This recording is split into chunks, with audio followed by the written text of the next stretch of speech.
Hey guys, welcome to another session of RBTL. It is Christmas time. So Merry Christmas. If you're watching this and you're watching my videos, obviously I always really appreciate that. And near the end of the year, I reminisce on the stuff that happened in the past year. And it's been a tough year. I have made a special Christmas gift video. It's my voice pack volume 2. If for those of you who watched the first one and you liked it, check out the new one. It's up on YouTube. Anyways, we're gonna go through this. This one's gonna be a pretty big one as we're covering 2 new EEs, which I think are gonna be pretty big game changers in terms of the heroes that the EEs belong to, and then also Fairytale Tenebria or Tenebria being a limited hero. We can go through that. Those are the big topics I want to talk about today. Let's go first to the special side story. Alina with her super sexy skin. Definitely, she's a lot prettier. I mean, the English voice is still the same, so I'm gonna look past it, but she's a lot prettier, so I've been well attuned to her new skin. But the artwork looks good. Ray kind of looks really weird there. In my opinion, that doesn't look like Ray, but probably a different artist. But the Alina, very cute, very cute. It's a 3-week event. We're not gonna cover too much about it, but the Guardian Star's Blessing, which is the new 4-star event artifact, it'll give you your drop bonuses and also the limited artifact though. So as usual, these big 3-week events, either with collabs or limited heroes, usually 3 weeks, and they usually have the limited artifact being one of the ways you can get more currency in terms of the side story. So let's keep going. Oh yeah, so there's a new thing here now. There's a gift stage now. Limited entries, but make sure you do it every day, and basically these things will be, I guess they'll be sort of like a consumable. I was on the Korean live stream last night at 2 a.m. my time, but I was watching the global version, so Mashu and you covering it. I mean, this is good. Like, it's better than nothing. Like, people are farming friendship for the skill enhancement. Like, I know I am, for sure. I was gonna make a guide on how to, level up your friendship faster. At least I found like a pretty neat way to do it. But I mean, with this, it's kind of like unnecessary. But at the same time, this, I don't know. I think Smilegate has always known that Mola is a problem with RTA, and them wanting to push RTA into the esports realm.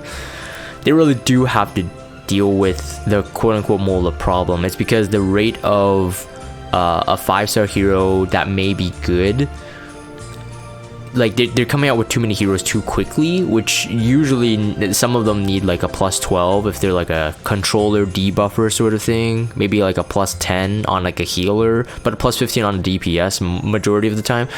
And there's no way, unless you're buying Mola packs, there's no way to get that.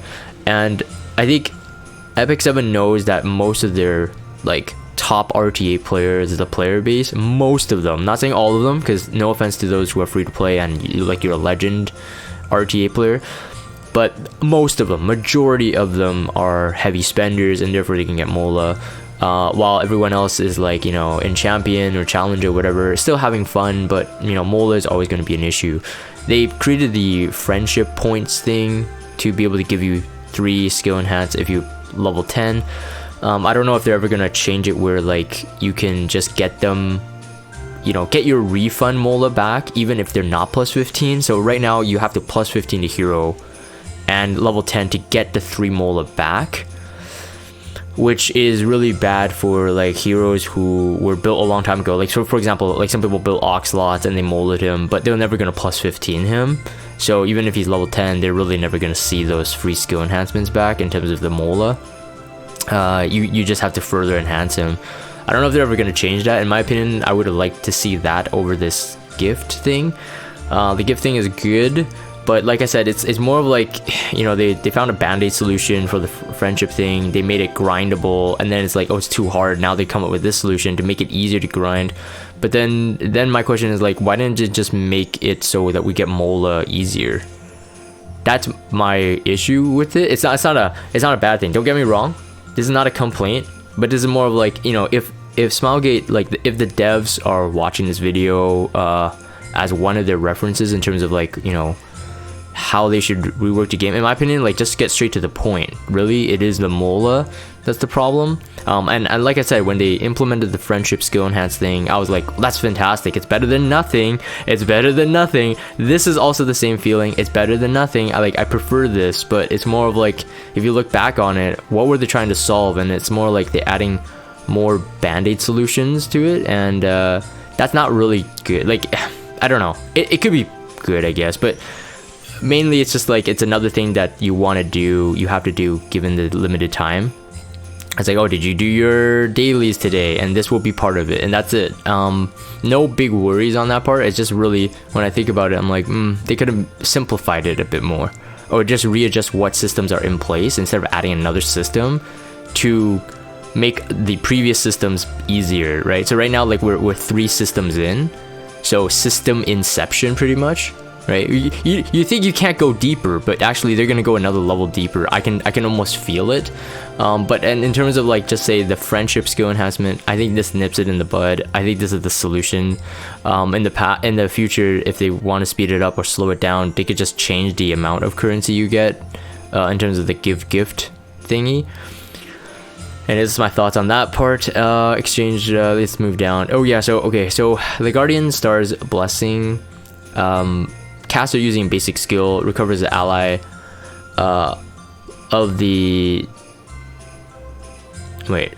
recovers health of the ally except the caster with the highest, oh, so with the highest attack rate, right? For 8%. So if you're a DPS hero, let's say you're the highest attack on the team, if you're a DPS hero, you're not gonna be able to heal yourself if you have this artifact on. I can see it's usable. I don't know how crazy it would be. Maybe in a PvE scenario, I think this could be a decent go-to. Let's say like Abyss, like if you had to keep some kind of weird mechanic where it attacks your highest attack hero, like even if it's not a Soul Weaver, using a basic attack and heal with this, I can see this being beneficial. I don't know about like end game PvP level artifact like an RTA or something like that. It's very, very risky because you don't know which hero you'll end up having in the fight, so therefore this is almost unusable in somewhere like RTA. 8% heal is also not too high, so that's the end of that. But this is a free artifact, so you know, gotta give it some balance there. Snowflower Ring, Starry Clock, I mean, there's 78s at this point. A lot of people are just aiming for 88s, 90 gear, so yeah, it's gonna be okay, I guess. I don't know, I really stopped enhancing my 78s. I haven't done it. I have a lot of them that are just not finished. Okay, so limited hero, Fairytale Tenebria. So this is the I think it's Taya, if I'm not mistaken. Taya is the winner, the one that got selected for the skin, or not the skin, but the hero. Yeah, so for people who are assuming that, oh, she might be free, they just have to really understand what the contest was. The artist that won did get paid, like a reward, and they got paid. So like there's absolutely no way that Smilegate's not going to capitalize on it, and they should. We were talking about this yesterday on my stream, that if it's like a free-to-play hero, it's not going to be super good. But we want to see limited heroes be like super good in a way, because like most of the time, most people are saving now for limited heroes. So because the release of this hero is actually coming out tonight, as I'm making this recording, it's coming out tonight, so I couldn't have time to make an initial thoughts video, so I'm just gonna quickly put my thoughts into this. She's gonna be quickly tested by content creators, and so you guys won't need to hear my argument on whether or not she's really good and whether you should pull for her. I'm gonna cut to the chase right now. You have to pull for her. One, she is a limited, she looks fantastic, and her kit introduces new mechanics. You have to pull for her, basically. She's a mage, makes her really good. She is a Taurus, which is the same stats as Dizzy, Sage Baal. Those are two prominent mages right now that are Taurus, that are used pretty much everywhere, yeah, especially in RTA. Tea Party starts with skill 3. I'm just gonna scroll through their YouTube video here. lures all enemies with Tea Party and attacks, dispelling one buff, making them unbuffable for 2 turns, and inflicting Redirected Provoke for 1 turn. Redirected Provoke is a new debuff.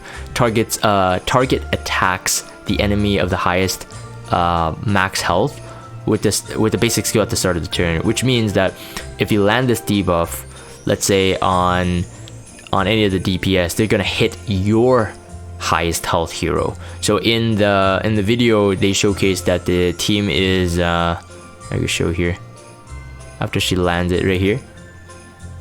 So this landed on ML Crow, it landed on FCC, and they're gonna hit the highest attack, highest HP hero. In this scenario, it's Dark Corvus. I can imagine these kind of shenanigans can be really interesting for AI based PvP, for RTA, real-time PvP. This is gonna be a pretty big game changer. I think counter set now on a high HP hero could be a big thing just to pair with Fairytale Tenebria, because they're using their basic skill, so counters are legit. But obviously, like, you know, heroes that benefit from having their HP lowered. So for example, Ice Crow, Dark Corvus, not HP lowered per se, but every hit counts towards his cooldown. Sage Ball All, if you want to go for heavy damage, it's going to be nice. And even if you're not going for that kind of mechanic, pushing it to the highest HP, it is still good in terms of like, it's like as good as a regular provoke. But right here, you're not provoking it to the caster itself, but you're provoking, so you're taking away the damage away from Fairytale Tenebria, or any other squishy DPS. So that's very, very nice, and it's AoE. It's just, I think in this clip, 2 of them resisted, Surin and Ruel. The S2 here, this is a wild card. This is a passive. The icon on the video is not a passive, but down here, it is a passive. So we just, but it reads like a passive anyway, but just in case people got a bit confused. But activates Shuffle when an ally is attacked by an enemy inflicted with Provoke or Redirected Provoke. So that's actually a combo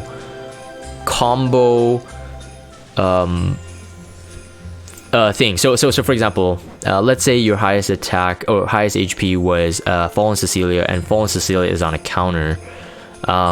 The Provoke, although it is 1 turn, so it kind of wastes the Redirected Provoke turn, because it's only 1 turn for Redirected Provoke. But if there's any other way you can provoke, maybe Elbrus, I guess, on FCC or even A Taiwan or something like that, the wildcard can activate. They did limit this to once per turn, so it's not like cancers as like an SSB, like a controller SSB. So that's kind of good. So Shuffle does attacks all enemies and inflicts a random debuff for 1 turn. A successful attack inflicts additional damage when the target is inflicted with Provoke or Redirected Provoke. Additional damage increases proportional to the target's max health. So that's very good. That means you don't have to build her very, very high damage, and her artifact also gives her that ability as well. We're gonna take a look at that in a bit. But yeah, like it said, Shuffle can only be activated once per turn. Most of the time, people's speed tuning are relatively around the same area. If they have a lead, let's say at 220 speed, they have someone about 200 speed, and then someone about like 180, something like that. But they're all gonna be generally, or I'm saying generally, they're all gonna be quite tightly knit. They're gonna be tightly knit, especially if drafted into RTA. So the thing about Shuffle, it's not like it's good, but it's not gonna be like super crazy because it can only be activated once per turn. So what I mean with that speed tuning is that majority of the time you'll probably see her do it once per turn, and everyone else will have a turn thereafter. So if she had a Redirected Provoke, let's say on all 4 targets, this does it for 1 most likely, and then by the next turn they're already not provoked. So I mean, it's nice, it's good to have, and I think it's going to be very cancerous, especially with the prominent control meta coming in heavy. I think in a way she's anti-control as well, which makes her extra pullable for me, extra summonable. The very fact is that if people are drafting control and they don't choose her, She can be a counter pick for them too, just because the redirected provoke. Most of the debuffers, the S1 are not too crazy. It's usually the AoE control that becomes really crazy. So if you do get redirected provoke on them, on the control comp you're facing against, you know, they go for the highest HP. Maybe your highest HP has very high resist or something, and then it's pretty good, pretty easy to take them out as well. So she ends up being kind of like a controller, but also a counter controller too, like a very solid counter controller, I think. Otherwise, evasion meta is really the only thing that counters control pretty hard, like MRSA, Remnant Violent, and stuff like that, just because you want to throw as much RNG back at the controllers, even though they're already facing 85% maximum possible debuff chance, unless they can ignore resist. Let's skip down a bit here. So the S1 I think is pretty weak in terms of PvP usage. Oh, that was the artifact. Let me go here. Here you go, 1 pair. So up to a 50% chance if you +4 Mola this, 50% chance to inflict 2 poisons for 1 turn. This becomes way better in terms of PvE aspects. I don't know if poison will do too much in terms of any sort of PvP at the moment. Like, it's good, but you know, like Spectenni's poison is not really, you know, what you use Spectenni for. But Spectenni is really good in like Abyss and other PvE content where the bosses are not immune to poison. So I can see that she's going to be just good in general. Like, so overall she's going to be usable pretty much everywhere. And the redirected provoke is not limited to only, you know, non-boss heroes. It's not like that. So you can actually land the redirect provoke on bosses. Although in before that, bosses will have immune to redirect provoke. I'm assuming if a boss is immune to provoke, they might be immune to redirect provoke, or they might have to patch that in. Let's say Wyvern, for example, like Wyvern 13. Even though if you get enough debuffs, he already attacks the front line anyway. But I'm just thinking outside the box, like where are the limitations on that debuff. And it talks about the artifact at the end of the video, but I'm gonna go down to see it, because yeah. Another important thing is that self-imprint is effectivenage. So it's better than Dizzy's, I think. Dizzy's is attack, I think. It's effectiveness, so same as Sage Ball. So that's very important to note. I think with how she looks and her being a mage, I mean, artifacts wise, you can go with Fairytale of a Night for Nightmare. I think it could be very solid on her, to be honest. I'll explain that, but you can go with Abyssal Crown, Isle of Violin. You can go with almost a majority of stuff to. It depends on your style of play. Abyssal Crown. Did I say Abyssal Crown? Yeah, Talcohol's Ancient Book would be good too, because although her Soul Burn grants her another turn on the S1, so therefore reducing the cooldown for even Shuffle itself, technically, because you're using up the turn. But actually, no, never mind. It wouldn't really work for Shuffle. But for the S3, it's 20 souls. But a Talcohol's Ancient Book for Soul Burn for anyone else is really good as well. Controllers are often pseudo supporter as well anyway, so Book, Crown, you know, you could go Zero Ren, I guess, but I'm wondering the limitations on the debuffs on the S2. The additional like random debuff, there usually is a limit. I don't think they go through the full spectrum, the full gamut. But otherwise, Fairytale for a Nightmare looks to be pretty strong. If the caster attacks when it's not their turn, deals 1500 fixed damage to the target. I'm assuming this would work if Shuffle is procced. So that means AoE Drink. It has to be not on their turn. So it could work on, you know, actually, would it work on Broman? Broman's proc? I'm thinking about that right now. I guess it wouldn't. Like, does that count? It doesn't count as his turn because he doesn't get countered. Like, so if you hit ML Ken with Broman's S1 proc into that, you know, CR manipulation, I don't think it counts as his turn on that turn. But I think Champion Zerato might be one of them that could use it. But I think it could be usable on her, especially in the way RTA is working right now. The attack scales up, But fixed damage at 1500 is like really good because it bypasses any sort of defense, any sort of damage mitigation. I'm assuming it goes through Aureus. But it would definitely go through Proof of Valor. I'm assuming it doesn't damage share the Aureus, but we'll have to find out. Either way, limited artifact, and like Guiding Light got a limited artifact buff, so could this one. So I don't think you should miss this one either.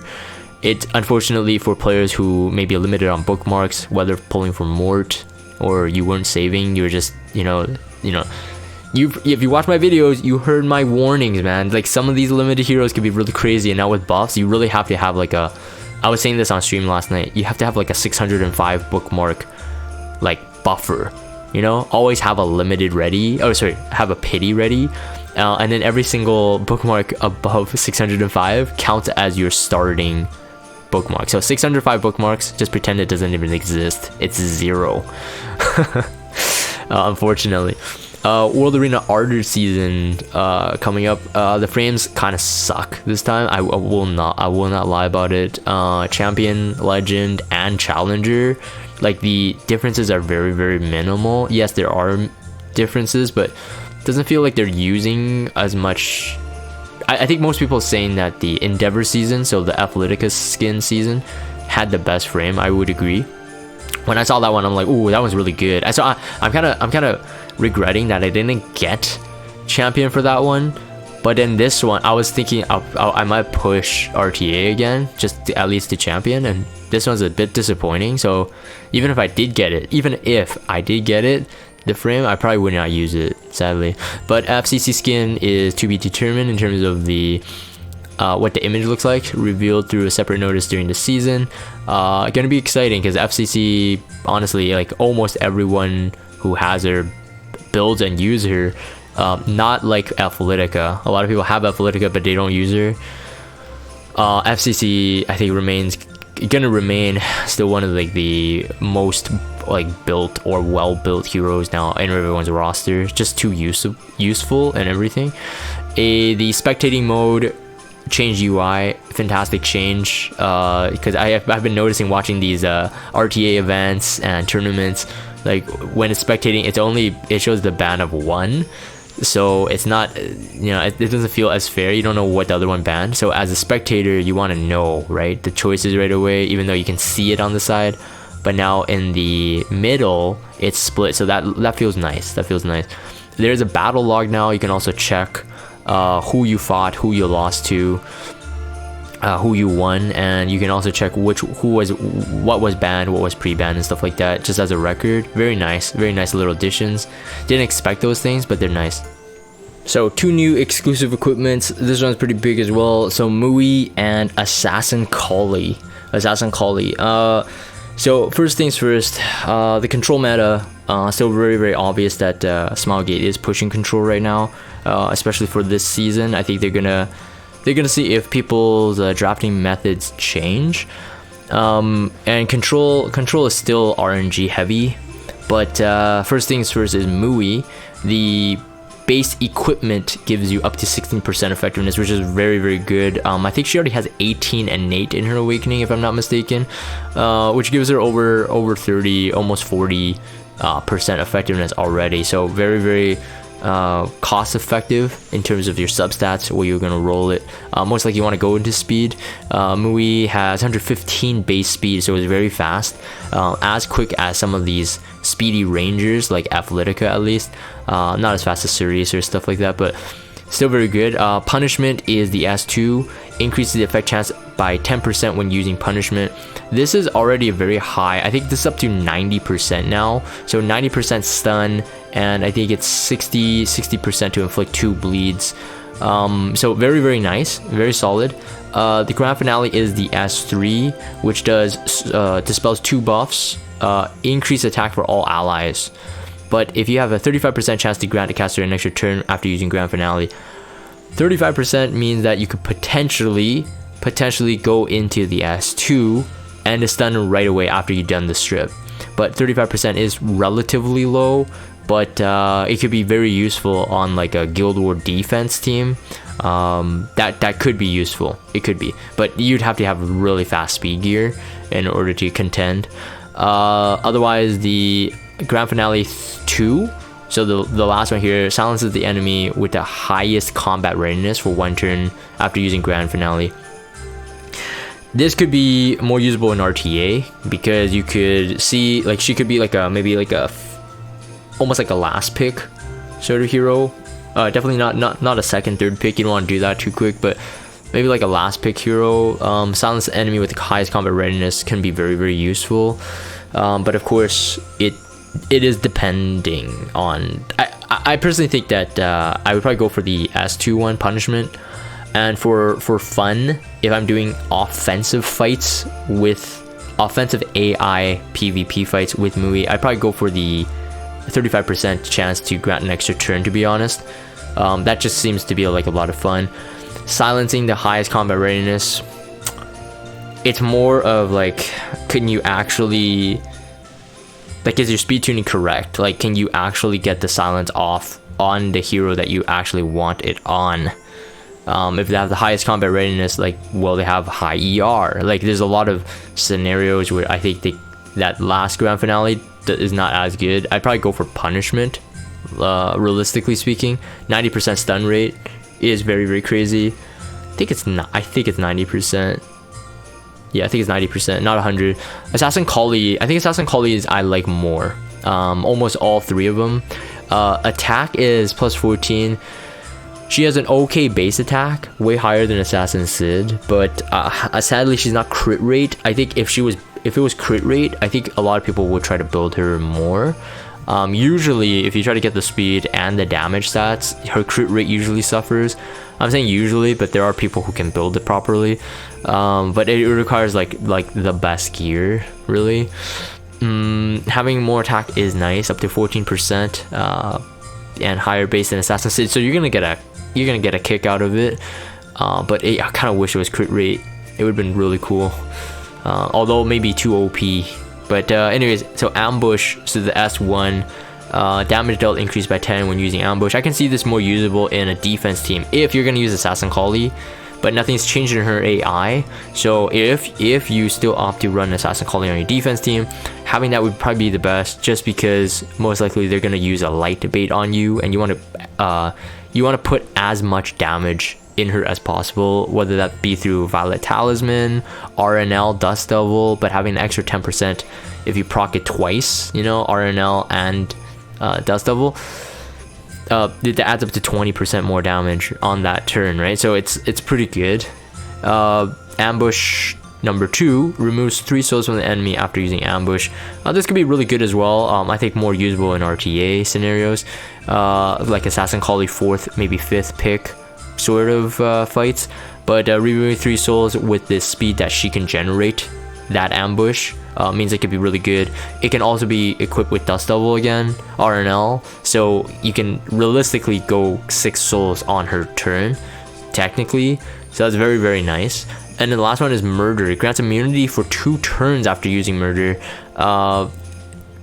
So the S3, if you do have RNL on, I wouldn't use this EE, because you could end up not having an immunity when you really want it.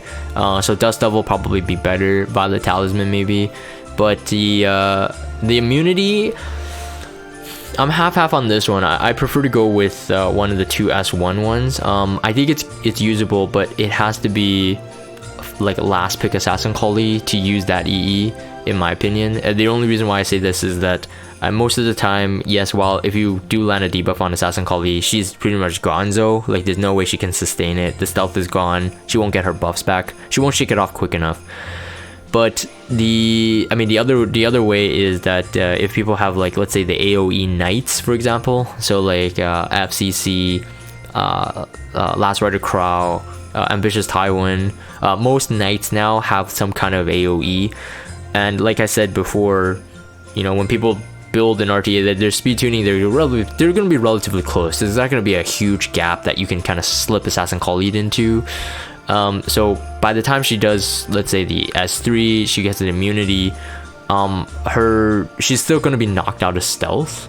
that's my fear for her. But again, people don't like just draft Assassin Coli into knights. They draft them into single target knights, but not just knights. So I think all three are usable. I think all three are usable, to be honest. For her, Mui's is more chance based, which is why I'm giving Mui's, like, even though it's good, I don't know if the EE will make her more usable in RTA, which again, I think Smilegate is pushing that. All these changes are really just to see if people will use them more in RTA. I think Assassin Coli's is much more usable in RTA. Soul's immunity, if you're gonna prevent the debuffs or something. Oh, actually, she could be really good versus some sort of control comps, to be honest. Actually, heavy damage, also fast, can contend with most of the controllers, and have immunity for 2 turns could be pretty good. But like I said, going for the immunity EE means you want to be off RNL, you want to be on Dust Devil, Violet Talisman, stuff like that, or Portrait. Yeah, so that's pretty much it for this one. Adventure Path, I saw this on the stream last night. I was like, what the frick? It's pretty good. 70, there's 70 stages on this. There's a lot of Mola.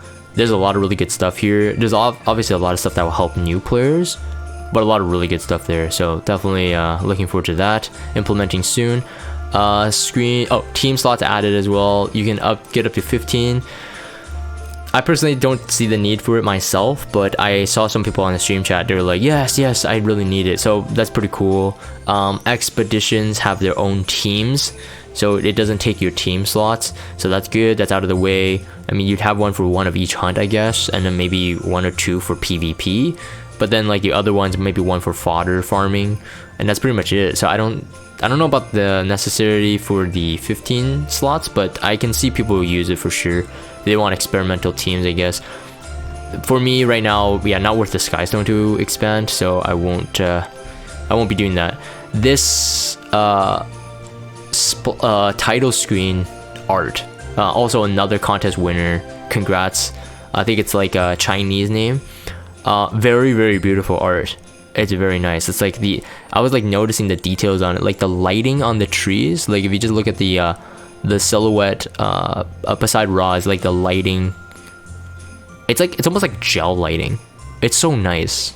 I can't believe like someone painted this. This is like insanely good. I love it. I will enjoy however long, I guess up to January 14th. I will enjoy this art every time I log in. I won't lie about that. That's very nice. One of my favorite pieces of Epic 7 art. I love that feeling. Also the emotion, like they look like they're just exhausted, which is pretty cool. So it really gives you that kind of like warm, but also like a peaceful vibe. Lobby change, Christmas stuff coming in. Let's see if there's anything else I need to cover on this one. I don't think so. I think it's pretty much it. The big ones are that. Yeah, that's pretty much it. So big things. Tenebria, must pull. Okay, if you need to refresh shop for bookmarks, do it. It's a must. That artifact I think is a must. Right now the usage is either her, Champion Zerato, or for me right now. I don't know if anybody else would really want to use that. Like I said, mages benefit from so many other artifacts, but I think for herself it might be good. But just in case of buffs, you really want to invest in it, right? So anyways, I'm gonna end this RBTL here. If you guys have Discord, check out the Discord server. Follow me on Twitter, subscribe to YouTube if you haven't. As always, thank you guys for watching, and I'll see you guys on the next one.